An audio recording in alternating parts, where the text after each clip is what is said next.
L'opinion que quelqu'un a de toi n'a pas à devenir ta réalité. L'épisode que vous êtes sur le point de découvrir fait partie des grands classiques dans le domaine du développement personnel, de la motivation et du succès.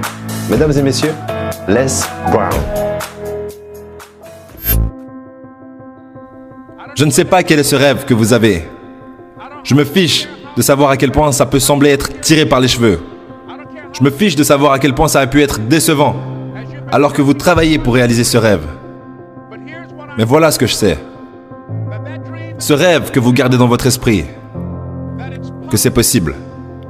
Disons ça ensemble, s'il vous plaît. Dites c'est possible. Vous voyez, parfois on ne peut pas dire « je sais faire ça ».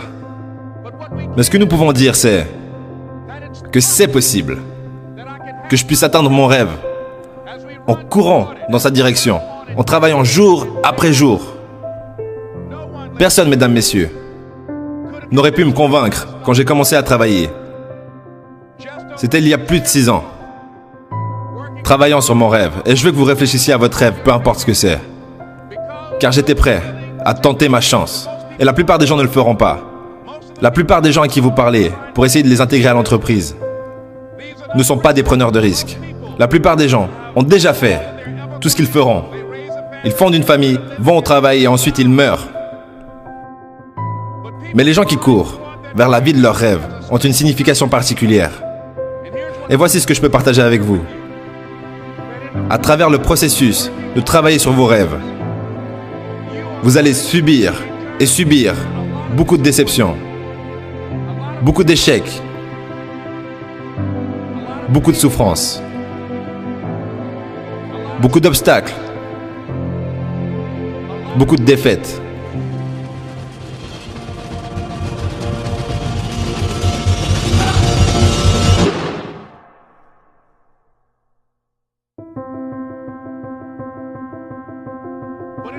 Mais à travers ce processus, vous allez découvrir des choses sur vous-même que vous ne connaissez pas pour le moment. Ce que vous allez réaliser, c'est que vous avez de la grandeur en vous.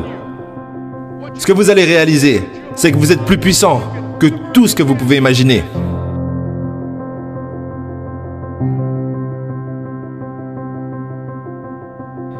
Ce que vous allez réaliser, c'est que vous êtes supérieur à votre situation. Que vous n'êtes pas obligé de passer votre vie à être une victime. Un concept qui m'a beaucoup aidé dans la gestion de mes problèmes, ça a été de réaliser qu'il y avait vraiment une hiérarchie verticale entre mes problèmes et moi. Donc soit je suis écrasé par mes problèmes, soit j'écrase mes problèmes.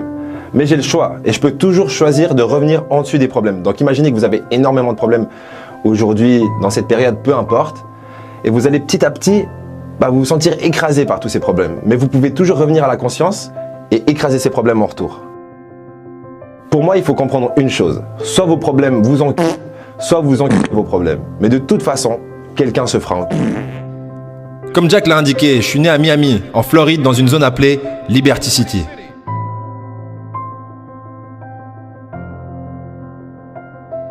Dans un bâtiment abandonné sur un vieux sol dur. Avec mon frère jumeau. Nous avions 6 semaines. Nous avons été adoptés. Quand j'étais en CM2, j'ai été identifié comme étant arriéré mental qualifié éducable. On m'a passé de CM2 à CM1. Et je suis resté dans cette catégorie jusqu'à ma sortie du lycée. Je n'ai aucune formation universitaire. Mais un jour, j'ai rencontré un professeur au lycée qui a changé ma vie. J'attendais un autre élève et quand il est entré, il m'a dit « Jeune homme, allez au tableau et écrivez ce que je vais vous dire. » Et j'ai dit « Je ne peux pas faire ça, monsieur. » Il a dit « Pourquoi pas ?» J'ai dit « Je ne suis pas votre élève. » Il a dit « Ça n'a pas d'importance, suivez mes instructions maintenant. » J'ai dit « Je ne peux pas faire ça, monsieur. » Il a dit « Pourquoi pas ?» J'ai dit « Parce que je suis mentalement retardé. » Et il est venu vers moi depuis derrière son bureau. Il m'a regardé. Il a dit « Ne dis plus jamais ça. L'opinion que quelqu'un a de toi n'a pas à devenir ta réalité. »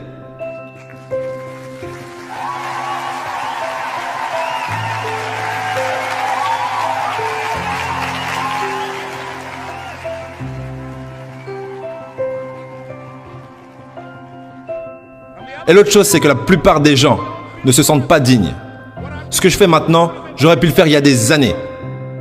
Mais parce que je n'avais pas fait d'études supérieures, parce que je ne croyais pas en moi, parce que je laissais l'opinion des autres contrôler mon destin, je n'agissais pas sur mes idées.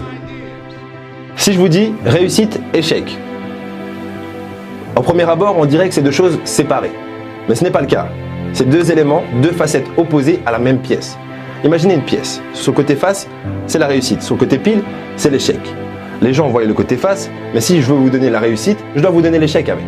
Du coup, si vous voulez réussir, vous devez accepter l'échec avec. C'est une pièce avec deux facettes différentes. Exemple, Thomas Edison. Vous savez qu'il a créé l'ampoule électrique. Combien d'essais il lui a fallu?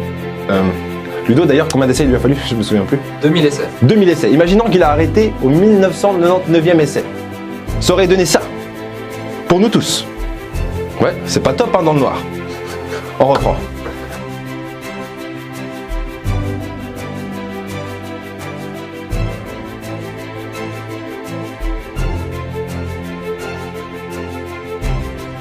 Alors je vous félicite.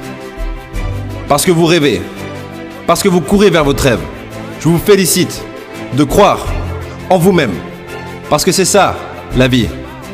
Se dépasser et relever des défis. Tout en cherchant des moyens pour s'améliorer.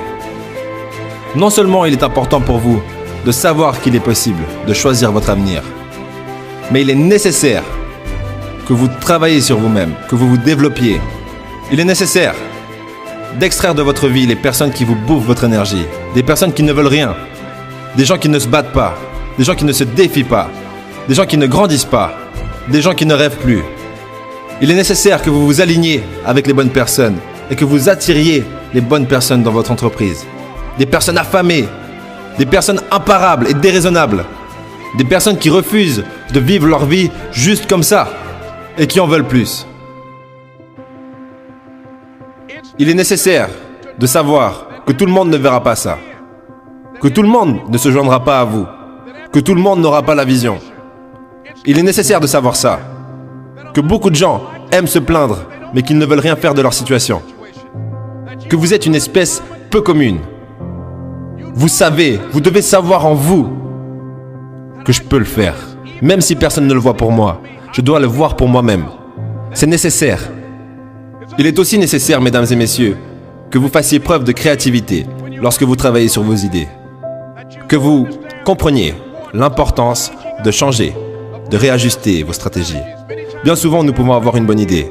Mais si vous ne la faites pas avancer correctement et que rien ne se passe, vous vous découragerez, penserez que cette idée ne fonctionne pas, mais non, ce n'est pas vrai. Peu importe ce que vous voulez faire, peu importe ce que vous voulez obtenir. Ne commencez pas par travailler trop dur. Commencez par réfléchir, puis travailler dur et intelligemment. Comment je procède pour faire ça? Je divise, peu importe ce que je dois faire, je le divise en deux étapes. La première étape, c'est que je dois travailler sur moi, pour qu'ensuite, le moi sur lequel j'ai travaillé puisse travailler pour moi. Il est nécessaire que nous devenions créatifs. Je me souviens, quand j'étais à New York, je marchais dans la rue, et un gars m'a approché et a dit « Eh monsieur, est-ce que je peux faire briller vos chaussures ?» J'ai dit « Non, je suis pressé, j'ai pas le temps. » J'ai continué à marcher et quelqu'un d'autre a dit « Eh monsieur, vos chaussures ont l'air sales, puis-je les cirer ?» J'ai dit « Non, désolé, je n'ai pas le temps, je suis occupé. » Là, je commence à marcher plus vite et beaucoup de gens m'ont sollicité pour mon argent. Et puis finalement, un jeune homme est venu devant moi et il a dit « Excusez-moi. » Et il a commencé à compter 97, 98, 99, 100. Il a dit « Monsieur ?» J'ai dit « Oui. » Il a dit « Venez s'il vous plaît. » J'ai dit « Qu'est-ce qu'il y a ?» Il a dit « Aujourd'hui c'est mon anniversaire. » Et chaque année, juste pour remercier Dieu pour une autre année de vie, la 100e personne qui passe devant mon stand de cireur de chaussures, je lui offre un cirage gratuit. Me feriez-vous cet honneur? J'ai dit pourquoi pas, bien sûr. Je me suis mis sur le stand de cireur à chaussures, je me suis assis là, et il a fait briller mes chaussures avec diligence. Et quand je suis descendu, je les ai regardées, elles étaient brillantes. Et j'allais m'en aller, et je lui dis merci, et je m'arrête et je lui demande « Mais combien facturez-vous habituellement ?» Il dit « Seulement 2 $. » Je lui ai dit « Vous savez quoi, aujourd'hui c'est votre anniversaire. Voilà 5 $, gardez la monnaie. » Il a dit « Merci. » Et alors que je m'éloignais, en regardant dans la direction opposée, il a recommencé à compter. 97, 98, 99, 100...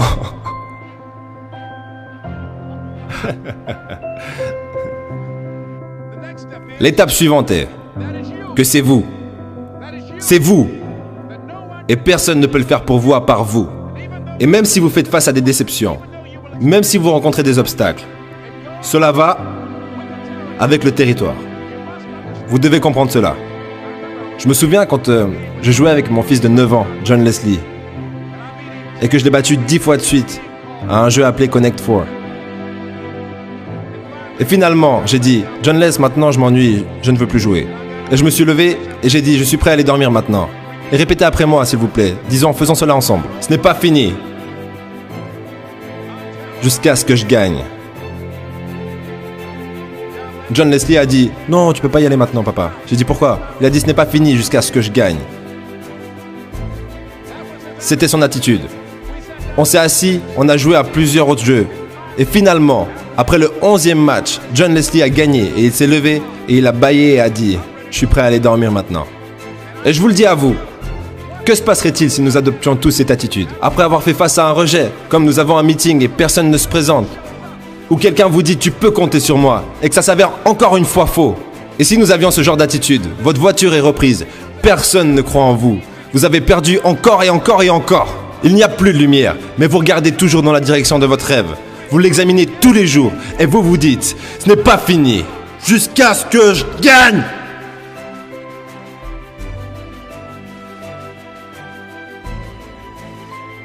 Dans cet épisode, Les Brown vous a dit « Félicitations ».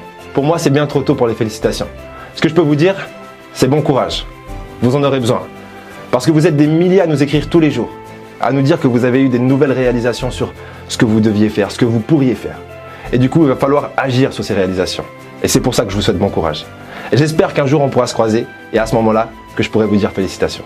Voilà, on arrive à la fin de cette vidéo. Pour ceux qui veulent le livre Motivation, guide de survie, tuer le confort, votre vie en dépend, ça se trouve dans la description. Et moi je vous dis au prochain épisode. Ça m'a fait des frissons. Comment pouvez-vous vous entendre dire rockstar et aucune vibration sonore s'est produite?